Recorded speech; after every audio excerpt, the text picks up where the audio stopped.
Chapter 1181. Mason shook his head. I'm fine. I'll wait here. Since we don't have anything to do, let's talk about you.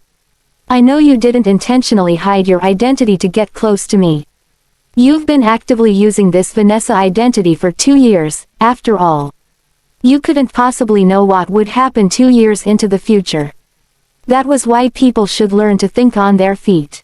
A lot of trouble could be avoided with some quick thinking. Only dumb people like Crystal would be manipulated by someone else. Olivia told Mason about some of the things that happened to her. Even though she just glossed over the things that Ethan had done, Mason's gaze still grew colder as he looked at Ethan. So you hid your true identity for self-preservation. Yes. We haven't found the people that tried to kill me. I've been investigating in secret all these years. But the person is a professional. There were scapegoats at every turn. I couldn't get to the mastermind. Mason patted her on the head. You've been through a lot. The hardships she endured in the 20-odd years of her life were more than most people had to go through their entire lives. As time passed, the snow started to fall heavier. Linus came back through the snow, carrying a sealed envelope in his hand. Dad, the test results are here. Have you taken a look? Linus glanced at Olivia with complicated emotions. I haven't. Mason took it with trembling hands. Olivia, who had been calm, started to feel nervous as well. Ethan wrapped his arm around her shoulders. It's going to be fine either way. Olivia subconsciously grabbed his sleeve. The usually stoic Mason had never been as nervous as he was at that very moment. His fingers slowly unraveled the white strings and took out the test results. The expression on his face became even more complicated when he saw the words written on it. Olivia didn't know what was going through his mind. Mr. Heath, what's the result? Before she could finish her sentence, Mason drew her into his arms. Mason's body was trembling. Olivia could feel some warm tears on her neck. She didn't need to ask any more. The results were clear. Mason's voice was trembling with excitement. My dear child, you've suffered too much. I'm sorry. So, that boy in the picture was her father. She found her grandfather before her parents. It had been so many years. She finally found her family. She asked cautiously, Are you really my grandfather? Without a doubt. She slowly wrapped her arms around Mason and patted him on the back. Don't get too excited. I'm just overjoyed. Natalie actually gave birth to my son, and I have such an outstanding granddaughter. Mason didn't even wipe the tears on his face. He pulled Olivia toward Linus and said, Come, greet your uncle. Linus stared at Olivia. He didn't expect the first woman he ever fell for in over 30 years of his life to become his niece. It was like fate was playing a trick on him. Olivia also felt a little awkward. She knew Linus had feelings for her, yet he had become her uncle.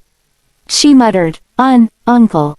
Olivia suddenly remembered something. Does this mean Miss Heath is my aunt? That was a mess. Mason shook his head. She's not. I disowned her before I came over. Chapter 1182. It was Olivia's turn to be shocked. Because of what happened tonight. It's not just this incident. I've given her too many chances. Since you're my granddaughter, I won't allow you to drift aimlessly away from home. Come home and become part of the family, Olivia. Grandpa, I don't think I'm ready for that yet. What's there to think about? We're related by blood. I looked into the Fordham family a few years ago. But I thought you were Jeff's biological father. That's why I didn't probe further. We've been separated for so many years. Please give me the chance to make it up to you, okay? Mason pleaded with Olivia in a humble tone. Don't you want to know about your grandmother and me? Come back with me, and I'll tell you everything. Mason didn't give her any chance to turn him down. If your grandma knew you've been wandering in the world alone, she would feel bad for you, too. Olivia had always yearned for family. She didn't have any retorts to Mason's words. Look, I'm not in the best of health. You've been telling me not to stay up late. It's getting late, and I haven't taken my meds yet. I'll just stay here with you and waste time. Olivia sighed. All right, you win, Grandpa. Mason held her hand. Good girl. Come home with Grandpa. Olivia looked at their hands as tears welled up in her eyes. The man who always used to bring her home had already passed. If Jeff was watching over her from above, he would be happy to see that she had found her real family, right? Ethan quickly stood up when he saw that Olivia was leaving. Mason knew that a lot of Olivia's suffering in the past was caused by Ethan. He glared at Ethan. "I'm bringing my granddaughter home. You don't have to follow along." Ethan was dumbfounded. Mason was acting like he didn't want to keep up pretenses anymore. Linus blocked Ethan's way. "This isn't your home, right? Since you're already divorced and have a place of your own, you shouldn't stay here so shamelessly." Ethan could only watch as Mason took Olivia away. He couldn't do anything. Things would be very hard for him. He hadn't even gotten back into a serious relationship with Olivia yet. Now that Olivia had become a member of the Heath family, there was no way that the overprotective Mason would allow them to get married again. Mason probably wouldn't even allow him to get close to Olivia. Ethan lamented his misfortune. Linus had it worse. He couldn't do anything but come to terms with his lost love and get used to the reality that Olivia was his niece. Mason was overjoyed. He lost a doctor but found his granddaughter. "Linus, go make arrangements for Olivia's identity. Her being Vanessa has to be kept secret. You have to make sure Yale gets the memo." "Father, I'll get on it. I'll take care of Olivia's matter." Linus was still not used to Olivia becoming his niece. Mason held her hand tightly. "Olivia, I'll be here for you from now on. I won't allow anyone to bully you ever again." His gaze grew cold. "I won't forgive whoever is trying to kill you when I find them." Olivia stared at Mason's face blankly. He looked rugged, but his eyes were filled with bloodlust. Was that how it felt to be protected by family? Chapter 1183. At that moment, Olivia remembered the arrogance that she had seen on Marina and Crystal's faces. They were able to be so cocky because they had the love of their families supporting them. Their family would help them no matter what they did. Things had changed for her, too. She had family. She was no longer alone. It was getting late. Linus brought her back to the guest room she used to stay in. He stood at the door hesitatingly, with snow still falling heavily outside. Olivia broke the silence. "Uncle Linus, is there anything else? I had feelings for you before." Olivia met his gaze and smiled. "Yeah, I know. It wasn't something he could be proud of. It was going to be something embarrassing he would think back to for years to come." Olivia could imagine how awkward he was feeling. She said gently, "Maybe you felt close to me because we're family. I can understand that. Just like how I felt inexplicably close to Mr. Heath." She was able to do away with the awkwardness with a single sentence. She possessed way more emotional intelligence than his dumb sister Crystal. "I know you lead a hard life before this. Since you are part of the Heath family now, no one will be able to bully you." That was Linus' promise to her. Since they couldn't become lovers, he would watch over her as her uncle. Olivia smiled. "Thanks, Uncle Linus." He patted her on the head. "Rest well." Olivia closed the door. Linus took a deep breath. Who could say for sure if his feelings for her were romantic or familial? But this was fine as well. At least he could watch over her forever as her uncle. It was good. It was a sleepless night for many people. Olivia tossed and turned in bed. Everything that happened that day felt like a dream. She had a grandfather and an uncle who was only slightly older than her. It was a very ridiculous turn of events. Who would have known her grandfather was someone so important? Ethan couldn't sleep either. He smashed 3 ashtrays in the study. Calvin carefully handed him the 4th. He rubbed his nose and said, "Mr. Miller, it's a happy thing for Mrs. Miller to find her family. Why are you unhappy? All these years, you've been fighting with Yale. Mr. Heath was forcing you to marry Crystal a while back. Now, you don't have to do that anymore. Isn't that great? What do you know? Have you forgotten that Mr. Heath is very protective of his own? I've done so much to hurt Olivia in the past. He would probably be happy to see me dead. He wouldn't let me off the hook." Calvin thought about it for a moment. "Maybe even worse. He might get the Tiger Squad, chop off your limbs and throw you into the ocean." The Tiger Squad was a covert special forces unit that was under Linus' command. Not even Ethan had power over them. It was already going to be hard to mend my relationship with Liv. Now, it seems like it would be impossible for me to marry her again. There's no use feeling sad, Mr. Miller. I think this is fine. Mrs. Miller has had a hard life. With Mr. Heath by her side, things will start to get better for her. Chapter 1184. Ethan's gaze was deep. We still can't tell if it's a good or bad thing yet. Glory and danger often come hand in hand. No matter what would happen, Ethan would never hurt Olivia again. Tatiana was also having a sleepless night. She had a bad feeling the moment Mason left the house. Something big was about to happen in the Heath family. She had been married to Mason for so many years. He had always treated her with respect, but only respect. He had never loved her. A few years back, she would still argue with her because she didn't feel like it was fair for her. He looked at her coldly and said, "The moment you used drugs to get with me, you should have known that I would never love you.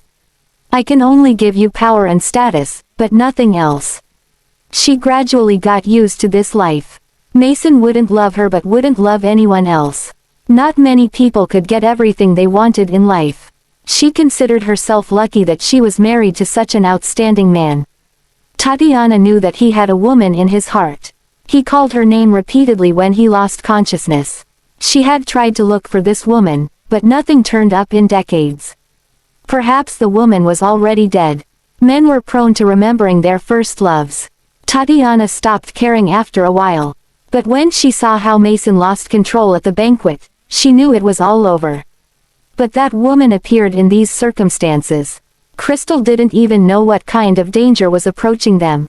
Tatiana didn't know who Crystal took after. Crystal packed her stuff and went to the villa that her mother arranged for her. She didn't feel happy even though the place was very luxurious. She called Yale, and he came rushing over. As soon as he got there, Crystal threw her pillow at her. "It's all your fault. Last time, the doctor you brought almost killed my father. This time, your plot caused me to make a fool of myself before my father. He's driven me out of the family now and wants to cut ties with me. Are you happy now?" "What? Cut ties?" Yale's expression changed drastically. Did that mean his hard work all these years was wasted? He quickly changed his tone. "That's just something Mr. Heath said in a fit of rage. He loves you so much. He would never actually cut ties with you. This incident is my fault. I didn't think things through. We were both deceived." "What? How are we deceived?" "This is a trap that Ethan and Olivia set for us." Crystal was confused. She said irritably, "Why would he do that? Didn't you want to marry him? He did this so he would never have to marry you. If Mr. Heath grows to hate you, he won't need to marry you anymore." "That's right. That bitch has always hated me." Crystal thought about the slap she gave Olivia a few years ago. No wonder Vanessa slapped her when they met at the village. So, this was the revenge that they had been plotting all this time.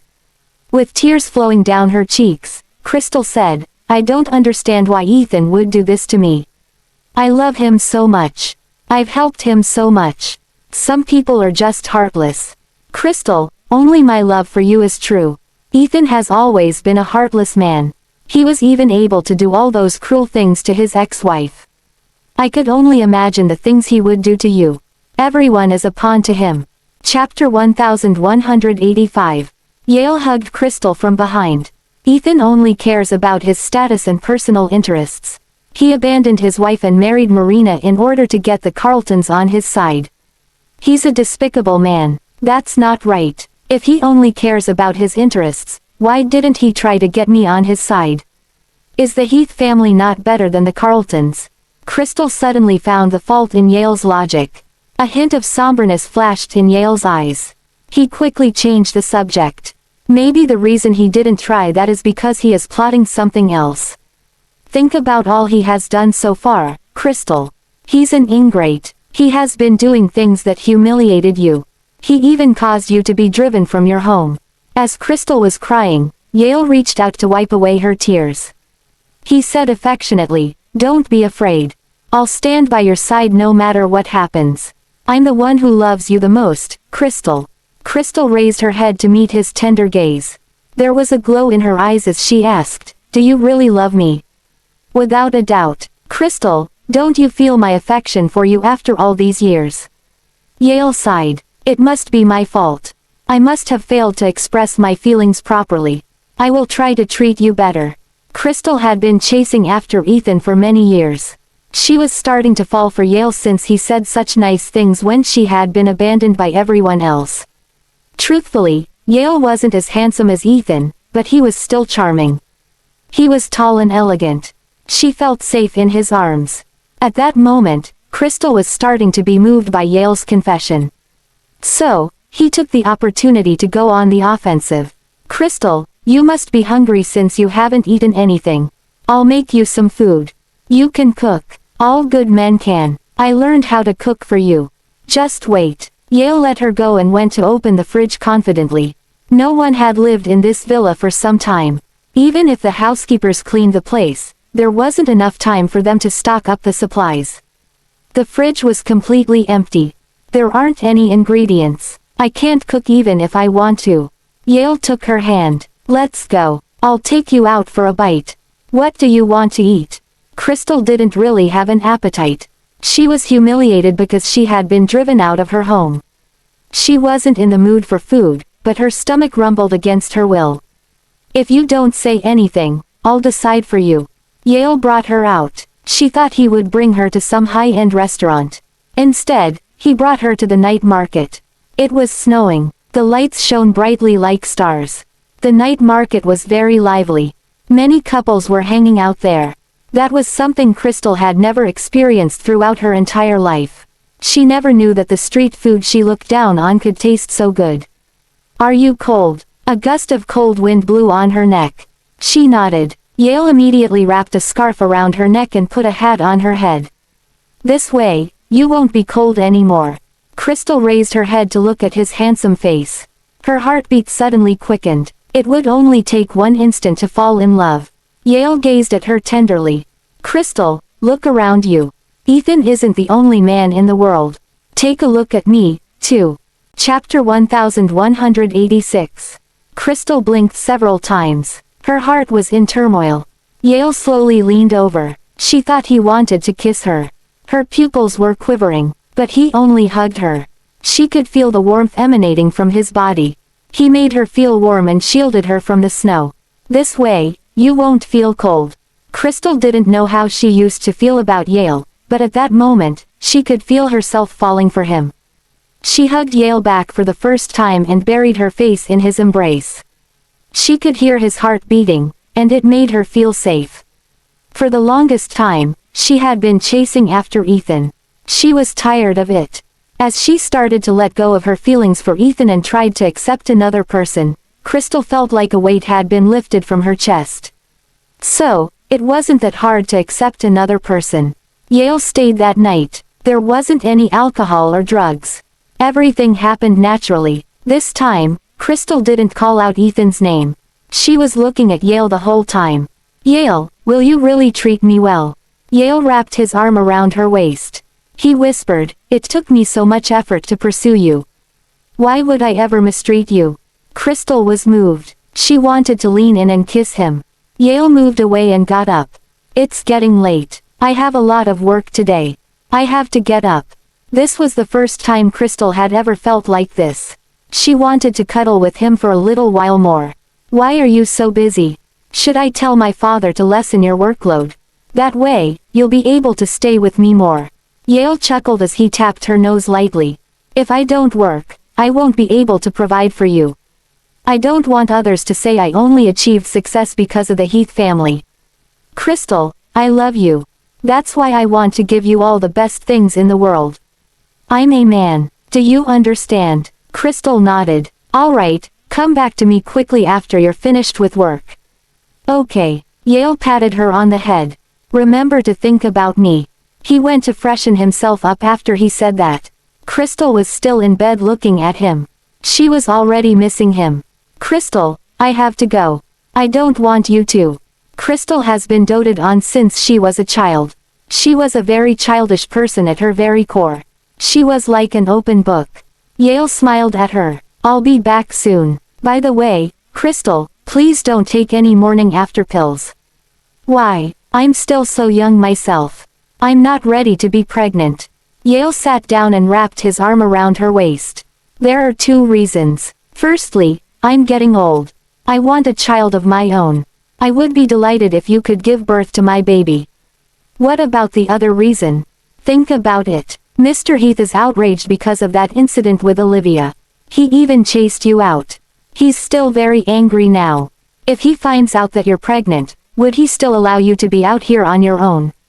Crystal fell into deep thought. She knew that Mason preferred Ethan to be his son-in-law. He didn't want her to be with Yale. The 3-month deadline was just an excuse. If he found out that she had accepted Yale, wouldn't he be even more angry? Much less getting pregnant with his child. Yale noticed her reluctance. He looked at her tenderly. What's wrong, Crystal? Don't you want to bear my child? Chapter 1187. Crystal knew that Yale was smitten with her. So, if she said such things at that moment, it would hurt him. No, I'm just worried that my father would get mad.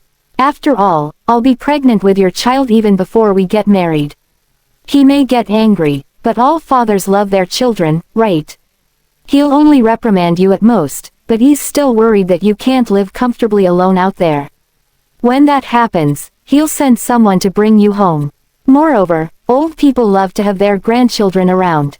Linus still isn't married even now, let alone have children. If you have children as soon as possible, I trust that both Mr. and Mrs. Heath will be elated. Like the devil, Yale kept whispering in Crystal's ear, tempting her. Crystal, I love you so much. Please give birth to a child for me. Think about Olivia. She's only in her 20s, but her children are growing up. At the mention of Olivia, a cold look flashed across Crystal's face. Yes, even though Ethan always ignored Crystal, who would give him blood when he got hurt next time? Crystal even had half a mind to exact revenge on Ethan. She would tell Ethan that she wasn't as wretched as he had imagined. It wasn't like she couldn't bear to be with someone other than him. She had her admirers, too. Alright, I won't take the pill. As for whether I can get pregnant, we'll leave it to fate. Yale smiled faintly. I'm sure our child will be very pretty. We haven't even done anything yet. Why are you so anxious about it? I'm just too happy, Crystal. It's a great honor to have you get pregnant with my child. Compared to Ethan's coldness, Yale's gentleness and consideration slowly warmed her heart. Crystal even began to look forward to her future after Yale. Yale came from a flawless background, and he was optimistic as well. He wasn't too bad compared to Ethan. Crystal realized that she had been blind all this while. She shouldn't have abandoned the person who loved her and gone after Ethan instead. She thought, Ethan, I'll make you regret the decision you made today. Unbeknownst to her, after Yale went out the door, the smile on his face immediately disappeared. Endless coldness took its place. Before sunrise, Yale drove to Pear House. There were many pear trees in the yard. When spring came around, the pear blossoms would fill the whole yard. The scenery was extremely beautiful. Yale quietly opened the door to the bedroom. He thought that the person inside would still be sleeping, but then, he saw the lonely figure standing before the floor-to-ceiling windows. The woman was wearing a white cotton nightgown, and she stood barefooted on the floor. Yale hastily walked up to her. Molly, why are you up so early? The woman turned around, revealing her tear-streaked face. Her eyes were red, and she looked like a rabbit. Yale, you didn't come back last night because you were with her, right? Yale's heart ached as he pulled the woman into his embrace. Unlike the mask he put on when he was around Crystal, his eyes were now filled with compassion and self-blame. I'm sorry, Molly. Molly Lawson met his gaze with her teary eyes. Then, she reached out and touched Yale's face. I'm okay, Yale. I just couldn't fall asleep because I missed you too much. I knew that you were with her, so I didn't dare call you. Yale responded, Sweetheart, you're already in ill health. You shouldn't stay up all night on top of that. Let's sleep for a while longer. With that, he bent over and picked her up, placing her on the large bed. Taking off his clothes, he lay down next to the woman. But Molly caught sight of the red marks near his collarbones. Her eyes reddened even more. Molly, I'm sorry. I touched her last night. I understand. Molly's tears rolled down her cheeks in large droplets. I know that you'll leave me someday. I've already made preparations for this day a long time ago.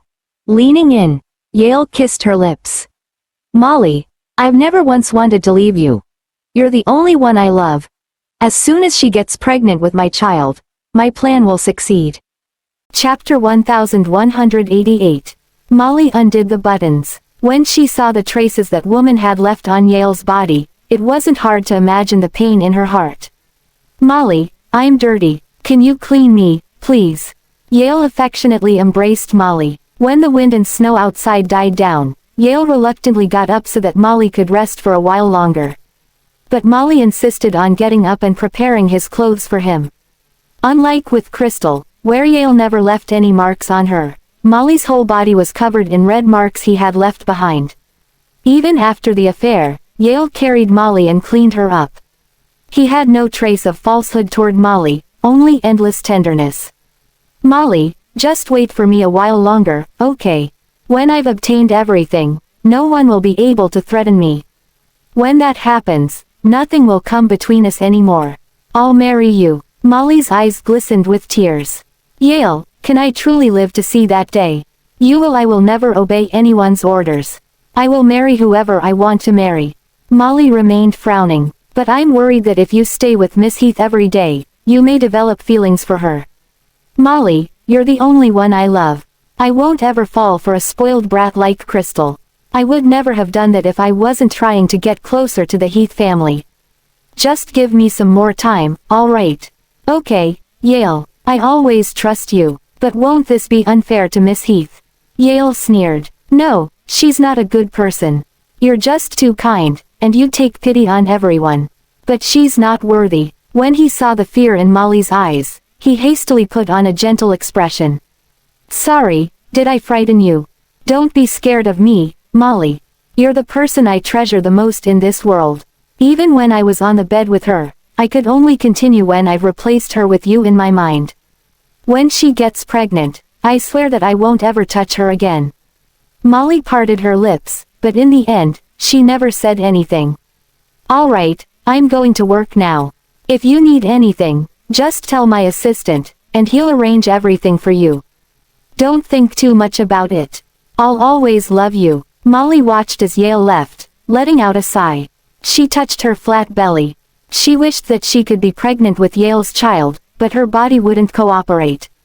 As she thought that, she let out a dry heave. She wondered if she had truly gotten pregnant. How was that possible? Molly couldn't be bothered to rest.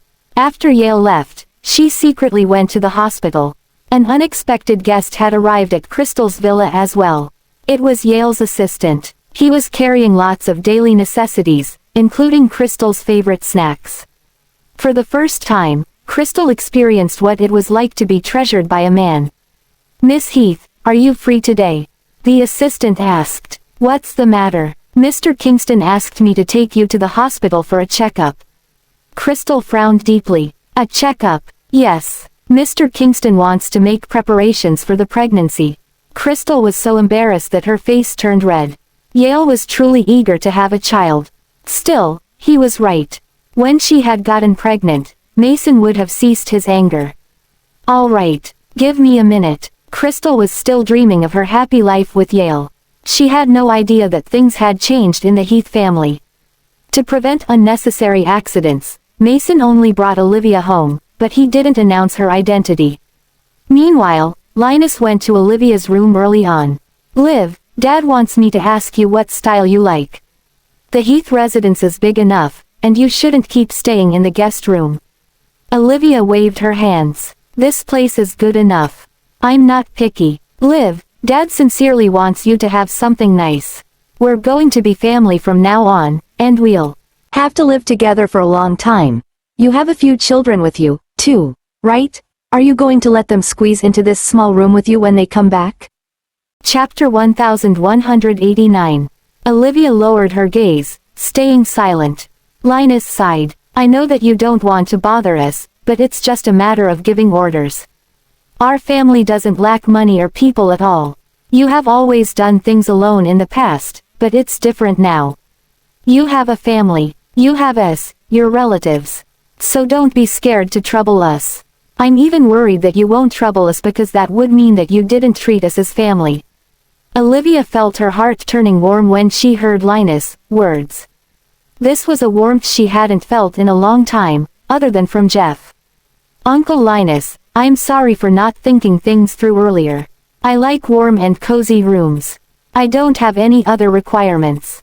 "All right, I'll arrange a designer to work on that. If possible, I hope that we can have some plum trees in the yard. There were plum trees in the Fordham residence in the past, and I liked them a lot." "Sure, anything else?" Olivia shook her head. "No, in the future, you shouldn't be afraid when you're around us. No matter what happens, you can talk it over with your family. Father is already preparing to add you to the family tree, but he doesn't want any unnecessary trouble to crop up, so your identity is still a secret for now. He'll announce it at the right time." Olivia never thought of announcing it, anyway. The arrangement made sense. "Okay, what about your mother?" Linus fell silent for a moment. Then, he said, "Father is mainly trying to guard against her." Olivia was stunned. "Why? In reality, Dad doesn't love her as much as we thought. I even have a feeling that he's just taking responsibility for my mom." Linus smiled helplessly. "I'm a little ashamed to say this, but my mom is quite tricky to deal with. You probably already know that she drugged Ethan in private to make sure that Ethan and my sister got married. Father and I don't like her tactics. If she knows about your existence, I'm sure she will oppose my father with all her might. So, Father decided to proceed in secret. You'll have to endure it for some time until he has prepared everything." Olivia frowned. "I don't care about fame or reputation. I'm glad enough to know that you guys are nice to me. I don't want the peace in your family to be disrupted because of me. Come on, even if you don't care, we do." Reaching up, Linus patted Olivia on the head. "You're a member of the Heath family, and no one can change that fact. Don't worry, I'm on Father's side." Olivia was a little touched. "Uncle Linus, don't be afraid, Liv. With Father and me around, no one will be able to bully you in the future. I heard that Grandpa drove Miss Heath out. She's all alone out there, right? Is she all right?" "She was spoiled rotten. It's not a bad thing for her to take some time to calm down out there." Olivia didn't know what to say. She felt like a blessing was suddenly bestowed on her. In the hospital, Crystal went through a few tests. The last test was an ultrasound imaging. She left the examination room, thinking that if she truly was pregnant, her father would bring her home as soon as possible.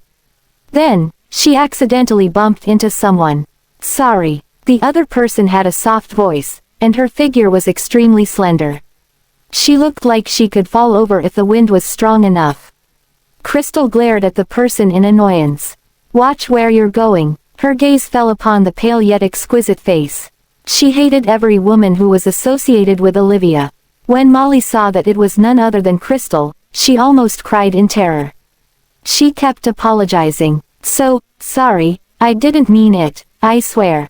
Crystal caught sight of the marks on Molly's neck. She snorted, saying, "How shameless." With that, she turned around and left. She even cursed, "Just my luck. I bumped into another vixen today." Chapter 1190.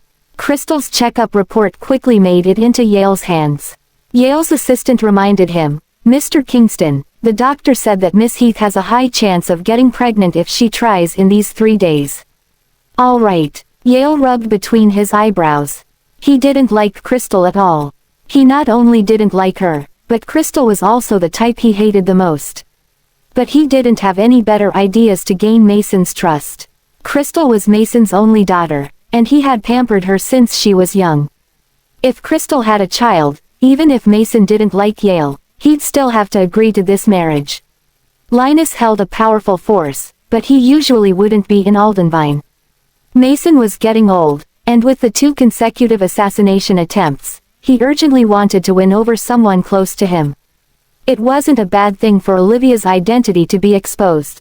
It proved that she still couldn't let Ethan go. Hence, it would cut off all possibilities of Crystal getting married to Ethan. Now, Yale only had to do one thing, which was to let Crystal have his child. Even if Mason was upset with him because of what happened last night, Yale knew very well that as long as the child existed, he would become a true member of the Heath family. Once Yale became Mason's son-in-law, Mason would, of course, treat him with great importance. The only thing Yale didn't know was the expression on Mason's face when Mason saw Olivia's real face. But it was just a minor issue. It was nothing compared to his plans, which were about to succeed. Yale placed all his betting chips on Crystal's belly. Have you delivered the iced rose to Molly? It's being set up right now. I'm sure Miss Molly would love it. Deliver the rest to Crystal. Tell her that I prepared them especially for her. Understood, Mr. Kingston. An interior designer arrived at the Heath residence today. Tatiana felt very uneasy about that. Last night, Mason personally brought Olivia back, and today, a designer was already making measurements in the backyard. What was Mason trying to do? Mason was still upset, so Tatiana didn't dare to disturb him.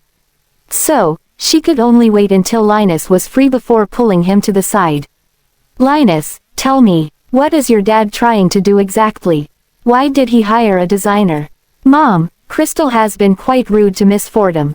Do you think that an apology was enough to settle the matter? Tatiana looked dissatisfied. Wait, but even if Crystal was the one at fault in this incident, think about the difference between Crystal's identity and hers.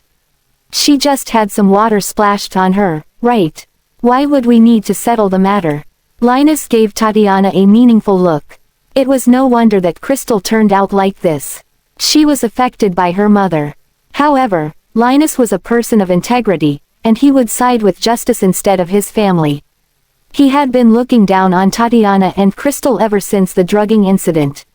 Still, because they were family, Linus tried to be patient as he explained, she had saved father twice. That's reason enough for us to treat her nicely. You still like her, don't you? Linus, you saw for yourself that she's a flirt. She was seducing you while still getting involved with her ex-husband. Can't you see what sort of person she is? Mom, I don't want to hear anything like that. I can make my judgment. Liv is a good person, and I do like her, but it has nothing to do with romance. You are a woman too, so can you please respect others as well? Tatiana said, you and your dad are out of your minds. She did save your dad, but is she also planning to stay in the Heath residence for a long time? Didn't we agree that she would only stay until the new year? Linus said matter-of-factly, we've already talked it out last night. She would be staying long-term in the Heath residence. If you can't get used to it, you'd better start now.